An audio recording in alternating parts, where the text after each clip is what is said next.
maansadan waxa la yiraahdaa Soomaalidan u baaqay maansadani waxay ka hadlaysaa oo maantay ka galay shirka wada tashiga Puntland aan ku soo bandhigo waxay tahay inaan u sheego maadaama dad badan ay aaminsan yihiin maadaama shir wada tashiya oo ay Puntland yeelanayso inuu uusan u fiicnayn Soomaaliya ama caqabad ku yahay dad badan ay walaac ka muujinayaan dad badan ay isleeyihiin taro maxaa ka soo bixi doona dad badanina ay maaragtay saska qabaan waxaan ku sheegayaa inay Puntland tahay Soomaaliya wax kasta oo Puntland dan u ahna inay u tahay dan Soomaaliya dan u tahay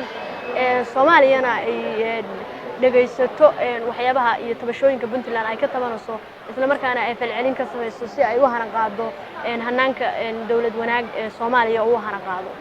maansadana wuxuu sheegayaa Puntland inay Soomaalida kaadi badan u soo cabtay inay waxa weeye dhiigeeda u shubtay inay ay wax badan oo maaragtay waqtiga ku lumisay sidii loo heli lahaa Soomaali nabdoon oo qurux badan oo hanaan dawladnimo leh sidaas awgeedna ayaan ciyaar ahayn ama dhayal ahayn inay si fudud uga go'do ama ay ku burburto Soomaalidii ama Soomaaliyadii noocaas ahayd waxayna leedahay maansadani Soomaalidan u baaqeysiyay taladayda Soomaalidan sarrayniyo la rabay samada guudkeeda Soomaalidan sixinkiyo u waday subaga daawaysan Soomaalidan sogobkiyo qalay sumalka gooloobay sifii gumaysiga midaan kala sarrigooday sanbabkiyo midiyaan u huraysadihii jirka sunta tiyaanu liqay warqadda saameelan siyaasadda tiyaanu galay say u hana qaado sasabaad sacaabada midiyaan ku waday subax iyo leylka ururada midaan ugu sallaxaysan caddaha cayri saboolhaadka gaalada midaan kala safadayay sabanka tiyaanu galay yaan la kala soocin sabanka tiyaanu galay yaan la kala soocin sokeeyaha mideetan lahaa waysu soo noqon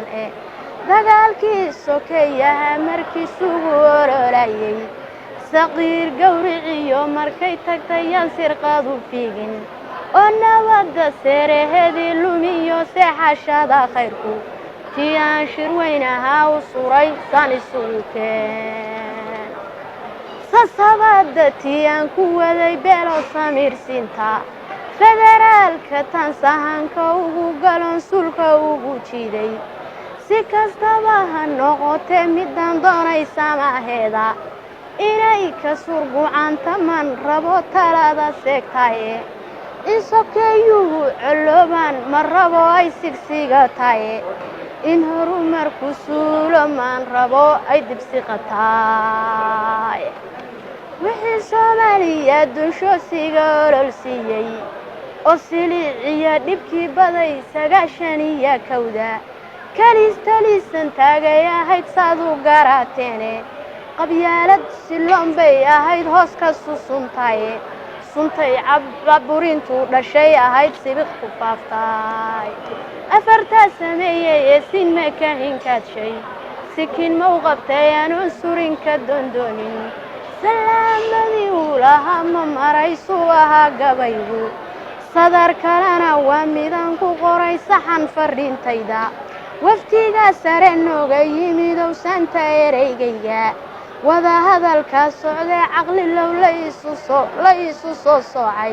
su'aalaha furfura oo keena samahooda waxaan la hadlay waftigii nooga yimid dawladda federaalka waxaan ku iri si fiican u dhageysta ereyada maaragtay dhuuxa